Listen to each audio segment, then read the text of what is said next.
Praise the lord, హల్లెలూయా. దేవుని నామంలో మీ అందరికీ వందనాలు. ఈరోజు దేవుడు మనం ప్రేమించి ఇచ్చిన వాగ్దానం ఏంటో చూద్దామా? జెఫన్యా 3వ అధ్యాయం 19వ వచనం. జెఫన్యా chapter 3 verse 19. And I will deal severely with all who have oppressed you. I will save the weak and helpless ones. I will bring together those who were chased away. I will give glory and fame to my former exiles, wherever they have been mocked and shamed. ఆ కాలంన నిన్ను హింసపెట్టు వారినందరినీ నేను శిక్షింతును, కుంటుచు నడుచు వారిని నేను రక్షింతును, చెదరగొట్టబడిన వారిని సమకూర్చెదను. ఏ ఏ దేశములలో వారు అవమానము నొందుదురో అక్కడి నెల్లా నేను వారికి ఖ్యాతిని, మంచి పేరు కలుగజేసేదను.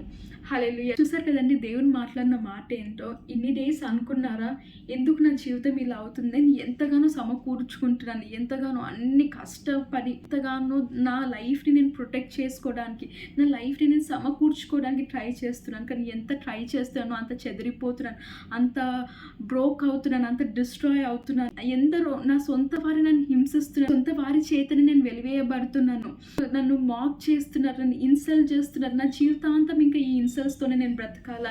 ఎందుకు నా జీవితం ఇలా అవుతుంది? ఇంకా దేవుడు నా వైపు చూడరా? దేవుని కార్యాలు నా జీవితంలో జరగవా అని అనుకుంటున్నారు కదా. దేవుడు ఇచ్చిన మాట ఏంటో చూసారు కదండి. ఈరోజు ఆయన అంట, మిమ్మల్ని హింసించిన వారిని మీరు ఏం చేయాల్సిన అవసరం లేదంట. వాళ్ళు అలా నన్ను అంతా హింసించారు, వాళ్ళ లైఫ్లో కూడా అదే జరగాలని మనం చాలాసార్లు కొందరు అనుకుంటుంటాం కదండి. కానీ అదంతా అవసరం లేదంట.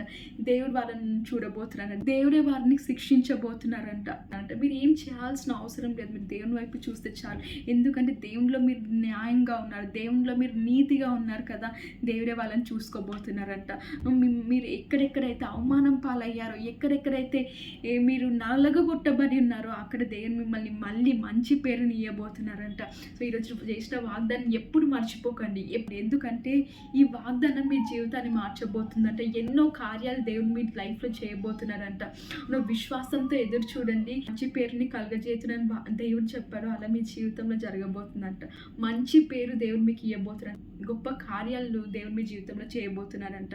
భయపడకండి, చెదిరిపోయినను ఇంకా ఇంతే నా లైఫ్ అని లేదు. దేవుడు మరలా సమకూర్చబోతున్నాడు, మరలా మిమ్మల్ని బైండ్ చేయబోతున్నాడు, మరలా మిమ్మల్ని రీబిల్డ్ చేయబోతున్నారు. ఈరోజు చెదరగొట్టబడిన దానిలో ఉన్నారేమో, కానీ దేవుడు మిమ్మల్ని రీబిల్డ్ చేసి మంచి పేరుని, మంచి ఖ్యాతిని ఇవ్వబోతున్నాడంట. సో ధైర్యంగా ఉండండి, ఎదురు చూడండి, మీ జీవితంలో ఎలాంటి కార్యాలు చేయబోతున్నారో చూడండి. ఆమేన్. God bless you all.